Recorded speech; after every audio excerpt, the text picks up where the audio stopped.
do stones move all by themselves in California's Death Valley?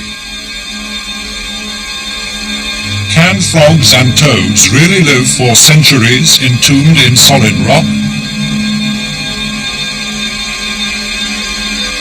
Do the mountains of Mongolia still harbor Neanderthal man? Did he die out 40,000 years ago, or does this ice block contain a survivor? This man helped build the world's first atom bomb. Has he also found the key to the age-old puzzle of ball lightning? The journey from the great rock of Sigiriya in Sri Lanka has taken us all around our Earth and beyond. To Stonehenge in England and the midsummer sunrise. To Atacama in Chile and its unknown giant. To Ireland and midwinter's dawn at the oldest building on Earth.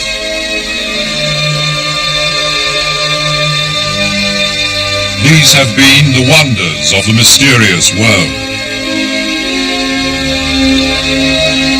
In the snows of the Himalayas, we have followed the tracks of its elusive inhabitants.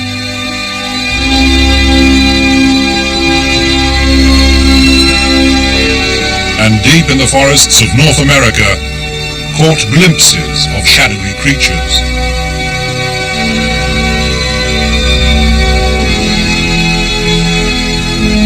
In Costa Rica, the giant stone walls remain a mystery.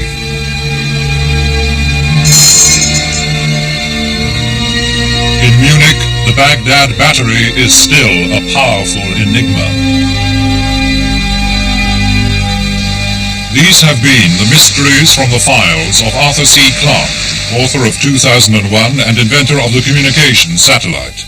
From his home in Sri Lanka, after a lifetime of science, space, and writing, he has pondered the riddles of this and other worlds.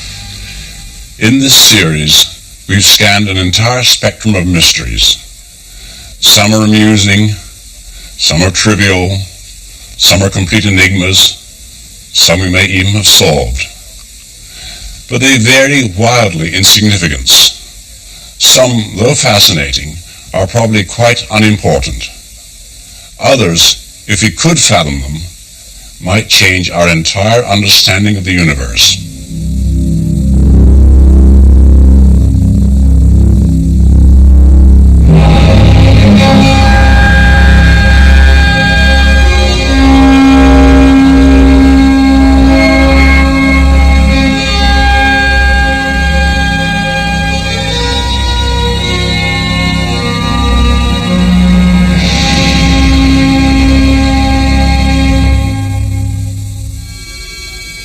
Dawn over Death Valley reveals an earthbound moonscape amongst the most hostile territory in all America.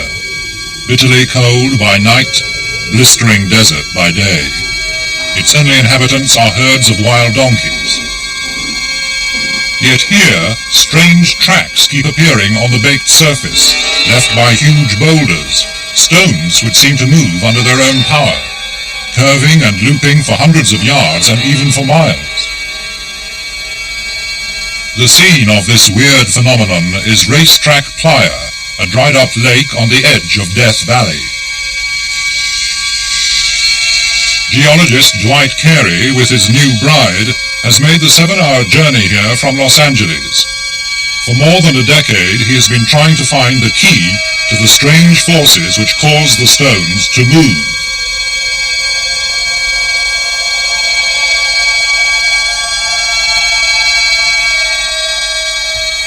I think we can conclusively say that there is no doubt that the stones do move, that the stones move distances in one movement apparently upwards of 200 and 300 feet.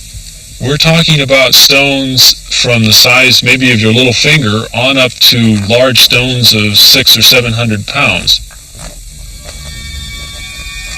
No one has ever seen a stone move, but Carey quickly ruled out hoaxers. They couldn't have moved quarter-ton rocks for hundreds of yards without leaving telltale traces. He also discounted theories that Racetrack Playa was affected by mysterious vibrations or magnetic effects. As each new and serpentine track appeared, it was painstakingly plotted.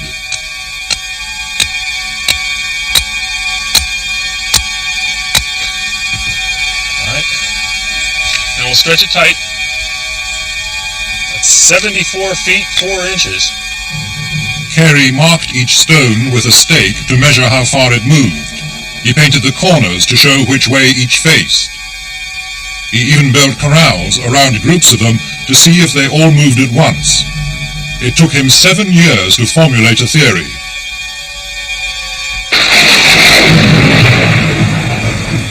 He thought that perhaps once every 2 or 3 years, rain and wind joined forces to produce precisely the right conditions.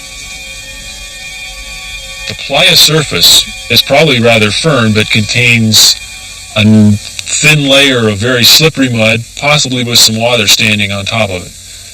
And the wind is able to pick the rock, start the rock to move, and slide it across on the firm base, but pushing aside the very slippery mud and sliding right on top of that as it moves. It's probably moving a couple of feet per second as it rides off across the playa, and after 100, 200 feet of movement, or sometimes just a very little movement, the stone will eventually come to rest as the wind dies down. I believe it's basically changes in the wind during the time when the rock is moving that cause the stone trails to be so variable.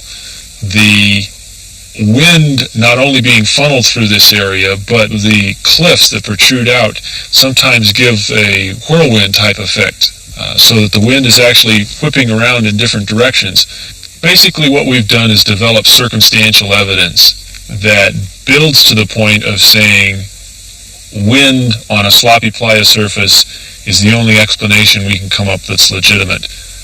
No one has ever been out here and actually seen a stone move. Probably it's a fact of nature that it only happens on dark and stormy nights when no one in their right mind would be out here in the first place. The moving stones of Death Valley are quite surprising, but I'm sure that Dr. Carey has solved this minor mystery. But there are other mysteries to which we'd like answers. I have a hunch that one of the most important of all mysteries may be ball lightning.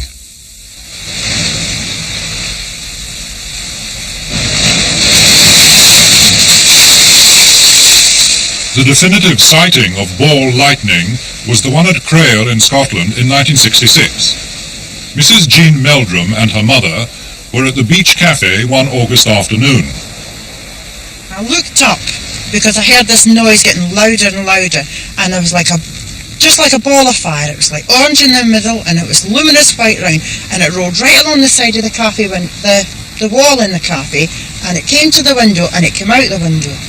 And I came up, lifted up the way to have a look to see what this was, and the thing came out the window and battered across the front of my chest, and then it vanished because I picked the kid up and I went inside because everybody was panicking by this time. But I was sore for days after it, and there was nothing else to see after it had gone, but it was just like a big ball of fire. All of a sudden, the whole kitchen that I was standing in just lit up luminous white. I couldn't understand it. It was very frightening. And then the steaming went on till the beach was empty. The cafe people had all run out the cafe. They ran out like lightning. And the beach attendant, who had a wooden leg, he usually sat on the table just next to the counter. And you never saw him move so quick in all your life. He was gone with the rest. And the following day I discovered the 2 gas jets on the top of the cooker were cut right through, and we had to send it to the blacksmith in Crail, the local blacksmith, to be repaired. A year before, across the Atlantic, Clara Greenley was having an irritating afternoon. Because I was trying to swat a fly that had been around aggravating us for I don't know how long. Why, I turned to look at my neighbor, and when I did, I seen right outside the screen in that direction this ball of lightning. I didn't know what it was. Why, it appeared the size of probably a basketball, or maybe a little larger, and it the color of it was like orange, more or less, and it had like a halo around the edges of it. So just about the time that I was talking to my neighbor about this fly, it came in and I hit down. And when I did, this ball of lightning, it fell to the floor, rolled around a little, and exploded and made a terrible sound, I guess about like a shotgun. And my neighbor looked at me and said, "That ought to got him." Ball lightning terrified peasants and killed a pig in Salignac, France in 1845. Diane de Poitiers was chased by it on her wedding night in 1557. In St. Petersburg, Professor Richman was killed by it, and at Gorges de Loup in France in 1901, ball lightning disrupted dinner. In 1868, a Viennese eyewitness painted what he saw. At Edinburgh University, ball lightning apparently penetrated a window of the meteorology department. And at Castleford in Yorkshire, it was photographed during a storm at 2 o'clock in the morning. At Los Alamos, birthplace of the atomic bomb, dramatic clues to the mystery of ball lightning have been found by James Tuck. Hi, Mr. Tuck. How are you? Fine. A little cold. Professor Tuck has distilled its characteristics from eyewitness reports. This ball, very characteristically, floats through the air like this. The ball, on the average, is about a foot in diameter. Sometimes there are people who say they've seen it a yard in diameter, and there are some people who claim they've seen it about the size of a walnut. It's not very bright, about the brightness of a 100-watt lamp. Now that's pretty bright at night, remember, but in the daytime it's nothing special. It's said to make a fizzing, buzzing noise. It lasts, on the whole, on the average, about 5 seconds. Stories from the U.S. Navy submarine service put Tuck onto an experiment. Submariners told him how clumsy switching of the batteries could produce fireballs which often burnt their legs. At Los Alamos, Tuck persuaded some colleagues to help him in the lunch hour to try to manufacture ball lightning. For on the very premises where he had helped build the atomic bomb, Tuck had discovered they had a gigantic submarine battery, as big as a power station, but now redundant. One day, the last before the battery was due to be dismantled, they decided to surround the switchgear with a small concentration of methane gas. Well, we set up this experiment with a cellophane box around the switchgear, and we were all behind the sandbags about 100 or 50 feet away from the switchgear. We had the cameras rolling, we took the picture. And I made a bit of a blunder, a small mistake about the right gas concentration in this box, with the result that instead of the gas merely serving as some kind of component in any future ball lightning that we hope to make, the warming by the arc caused it to explode in a mild way. So the arc itself makes a big noise, but what happened was the whole thing went whoomph like this, lifted the roof a little, and we were all staring at this with our jaws dropped round our ankles in horror. Oh, then that was the experiment, and that was over, and we did a little illegal champagne drinking and said, well, it was a good try. We didn't succeed, folks. That was that. The colour film of this kind has to be processed out elsewhere, and when it came back from the lab and we examined the last film, to our profound astonishment, there was an object on it. We could see the explosion and so on, but there was an object which came along towards us, bounced on the floor, went off the frame. It had a diameter of about 3 inches in diameter. It was on 150 frames of the film. Both cameras showed it, went behind something and came out again on the other side. It floated. It didn't fade. It kept the same brightness. I must say that that it had a lot of characteristics of ball lightning. Can I say as a scientist that we made ball lightning? I'm afraid not. because an honest scientist must repeat it over and over and find the conditions for when it does it and when it doesn't. But this was an ex post facto affair. We couldn't repeat it. So all I can say is I think if I were asked honestly, had we made ball lightning, I would say at a 50-50 chance we had. Ball lightning involves matter at very high temperatures, the so-called plasma state found in the cosmic furnaces of the stars. Through its study, we may be able to create here on Earth sources of infinite power, and then our energy problems will be over forever. But it's mankind's past to which this grisly cadaver offers a clue. Known as the Minnesota Iceman, entombed in a glass-topped coffin, he was the star exhibit in a traveling show which drew astonished crowds in the late 1960s. The keeper of the corpse, Frank Hansen, claimed it had been found locked in an ice floe off Siberia in the Sea of Okhotsk. For the show, the ice was painstakingly pared down over the body. Zoologist Bernard Heuvelmans has spent a lifetime on the track of unknown animals. By chance, he was staying with a colleague in America when the Minnesota Iceman was revealed. They hastened to examine it. There was no doubt that we were looking at some sort of man. Not Homo sapiens, but some sort of strangely hairy man. We were struck by many things, the enormous hands and the enormous feet, and also, more especially, the features of the face, because it was absolutely unlike any man on earth. It was obvious that this creature had been killed, because the one eye was completely missing and the other was hanging out of the socket, and it had blood all around, so we thought it was probably shot in one eye and the bullet made the other eye pop out. At first, Heuvelmans had expected a fake, but now he believes the Iceman was genuine.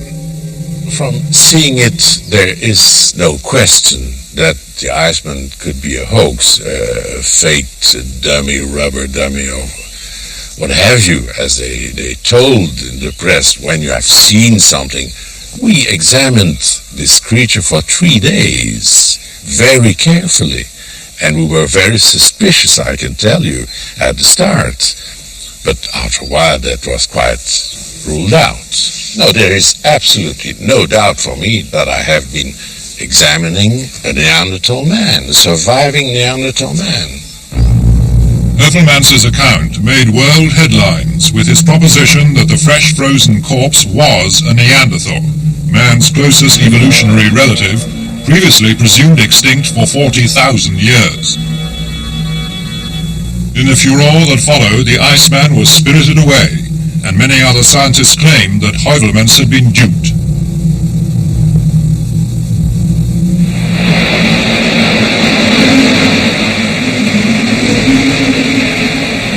Yet perhaps his idea that Neanderthal man may still be living is not utterly outrageous. In 1941, this man, Viktor Juszczyk, a Polish exile who now lives in Blackpool, was on the run from a Russian prison camp. As he wandered across Mongolia, he came face to face with a wild man. For a moment I was terrified and at the same time excited. He was very broad, he's got no hair on his face, he's got white mouth, he's a Mongolian and Eskimo type, very broad white teeth. His look is, you never see anything look like that. This is Stone Age man. This wild man was reportedly shot by Russian soldiers that same year. A Red Army colonel, V.S. Karapetyan, said its shape was human, but its eyes were dull like an animal's. One of the foremost authorities on Neanderthal man is Dr. Myra Shackley, the University of Leicester in England. In 1979, she went on an expedition to the Gobi Desert, where she thinks that Neanderthal men may still be found. If so, this would be a stunning discovery and would open a whole new chapter on human evolution. Dr. Shackley gathered her evidence in Mongolia's Altai Mountains, where the creatures are known as almas. I got a picture of almost unanimous agreement that strange, wild people were living in the high mountain areas. The Mongols say that they're human in appearance, but that their speech isn't the same as the Mongol speech. There's been no attempt at direct communication, although they trade by putting a parcel of skins on the ground, then retreating, and then coming back later to collect what's been left in exchange. There's a recent report of a Russian doctor who, in treating some of the Mongols in a very remote area, met an Alma family. So there seems to be no doubt that the creatures are there. They seem to be rather short, stocky, and to be very shy. And it's also mentioned in many stories that they are rather hairy and have very primitive clothes. In this respect, the description of Neanderthal man fits the Almas really quite well. If he managed to get into the high mountain areas, then there's no reason why there shouldn't be adequate breeding populations of Neanderthal man still surviving. And indeed, this seems more likely than the alternative, which is that a very successful species of man should suddenly become extinct for no apparent reason.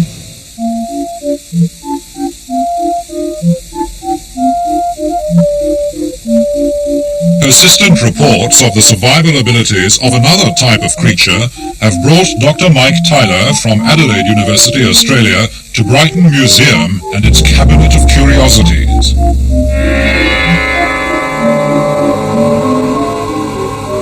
Here lies a mermaid, marooned among the grotesque relics of the air and sea.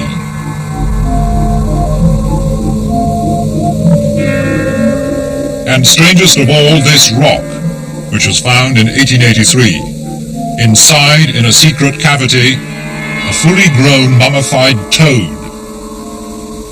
The specimen was discovered by a man working on the roads by the name of Mr. Nye, and he picked up this particular stone, and although it seems rather heavy to me, apparently he noticed that it was a good deal lighter than usual, and as a result he split the stone open, and inside for the first time discovered this strange dead toad. This toad emerged alive from a solid block of coal, which had been burning in the hearth of a Mr. W.J. Clark at his home in Bath Street, Rugby.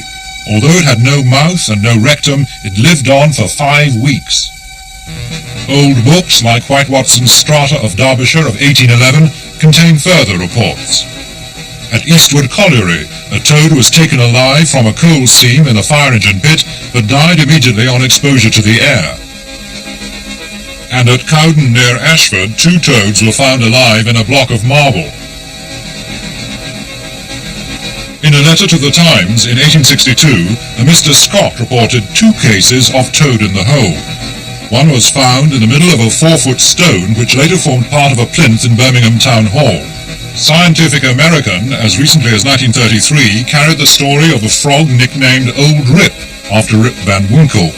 He seemingly survived for 34 years beneath a concrete roadway at Schenectady, New York. The specimen in my hand is quite an intriguing one, and it's indeed an oddity. However, this particular nodule, this particular stone, in fact contains an aperture at one end. The aperture is about ½ inch in diameter. It's a little smaller than the diameter of my small finger. And it is conceivable that the toad crawled in through that hole at a stage when it was quite young. It perhaps found insects inside there, and there's certainly some evidence that some insects are attracted to toads, perhaps by the peculiarities of their smells that we can detect too. And so we can envisage a situation in which we have the toad here inside a cavity, inside the rock, eating and eating and eating, until he reaches a point when it's quite impossible for him to leave. He in fact is larger than the aperture through which he crawled. In 1825, the naturalist Dr. William Buckland buried some toads in sealed stone cells for a year. Some survived the first 12 months, but not a second gruesome interment. As we've referred to Buckland's experiments to animals which can live for short periods of time and perhaps live without food for a year or more. But in rocks we're talking of millions of years, and there's no way in the world in which an animal can survive without food and water, or survive at all for hundreds of thousands or millions of years. It's just impossible. And so when we have these stories of pieces of rock being split open with smooth surfaces, cavities in the middle, and frogs walking out, well, that just remains an absolute mystery. Well, one day we may know the answer. But even if you solve all the mysteries we've discussed in this series, there are plenty more where they came from. For our universe is not only more mysterious than we imagine, it is more mysterious than we can imagine.